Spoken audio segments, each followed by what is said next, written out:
Hello viewers, I doctor SBK Lal welcome you all in my YouTube channel. मेरे YouTube channel में आपका बहुत बहुत स्वागत है। अगर आप इस चैनल पर नए हैं तो चैनल को लाइक शेयर और सब्सक्राइब कर लें ताकि विविध विषयों से संबंधित जो वीडियो मैं इस पर डालते रहता हूं उसका नोटिफिकेशन आप तक आसानी से पहुंचे।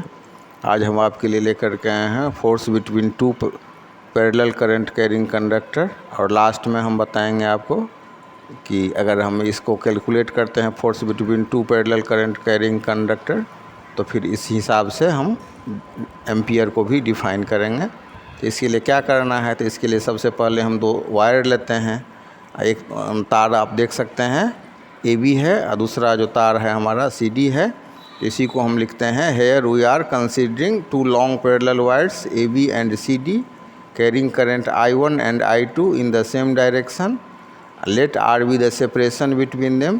तो तार AB से होकर के जो करंट फ्लो हो रहा है वो I1 है, और तार जो CD है उससे जो करंट फ्लो हो रहा है वो हमारा हो गया I2, और दोनों के बीच में दूरी कितनी है तो R है। इसी को हम कहेंगे कि R जो हो गया सो हमारा सेपरेशन हो गया दोनों के बीच। अब इसके बाद क्या करते हैं, इसके बाद हम मैग्नेटिक फील्ड निकालते हैं करंट I1 के चलते।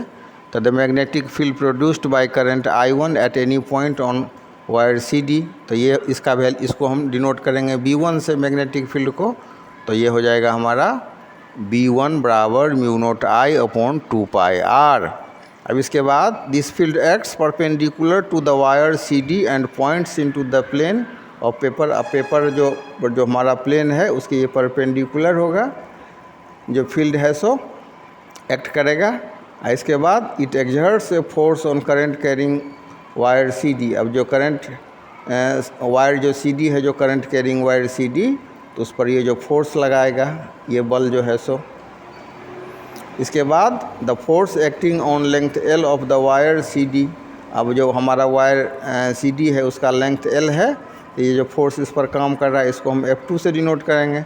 तो F2 का वैल्यू अब हम निकालते हैं, तो F2 का वैल्यू हो जाएगा I2L B1 sin 90 डिग्री। ये बराबर हो जाएगा I2L mu naught I upon 2πr। इसी को हम लिख सकते हैं sin 90 डिग्री बराबर 1 हो गया, तो इसीलिए I2L B1 sin 90 डिग्री बराबर हो गया I2L mu naught I upon 2πr। ये बराबर हो जाएगा mu naught I1 I2 upon 2πr into L। अब इसके बाद हम कैलकुलेट करेंगे फोर्स पर यूनिट लेंथ, जिसको हम F से डिनोट करते हैं। तो ये हो जाएगा F is equal to F2 upon L। ये बराबर हो जाएगा mu naught I1 I2 upon 2πr। इसके बाद जो डायरेक्शन ज्ञात करने की बात होगी तो इसके लिए हम फ्लेमिंग्स लेफ्ट हैंड रूल का इस्तेमाल करेंगे। अब ये क्या कहता है, ये कहता है according to Fleming's left hand rule the force act on right angles to CD towards AB in the plane of the paper. Similarly, on equal and opposite force is exerted on the wire AB by the field of wire CD. Thus, when the currents in the two wires are in the same direction, the force between them are attractive. इसका मतलब क्या हो गया कि अब हम Fleming's left hand rule से इसका डायरेक्शन प्राप्त करते हैं। The force acts on right angle to CD। अब ये जो फोर्स एक्ट करता है वो CD से राइट एंगल बनाता है towards AB in the plane. इसके बाद इसी तरह से जैसे ये फोर्स लग रहा है इसी तरह से इक्वल और अपोजिट फोर्स एक्सर्ट होगा वायर AB पर। अब AB पर किसके द्वारा, तो वायर CD के चलते जो फील्ड क्रिएट हो रहा है उसके द्वारा। तो दोनों के बीच में जो फोर्स लगेगा वो अट्रैक्टिव फोर्स होगा।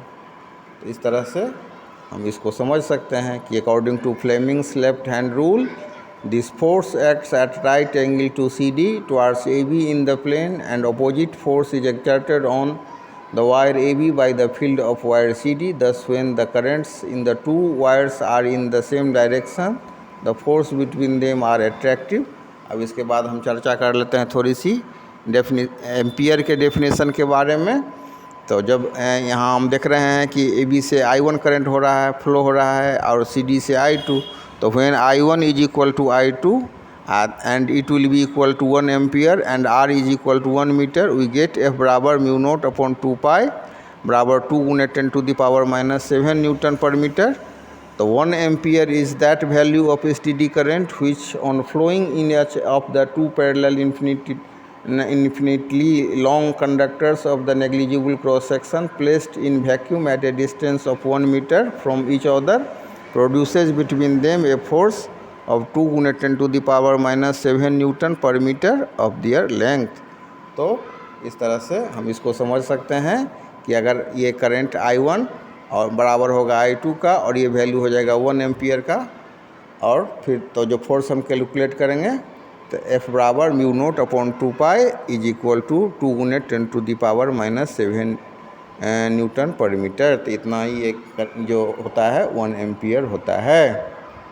तो यहाँ ध्यान रखना है कि I1 बराबर I2 बराबर 1 एम्पियर, और फोर्स कितना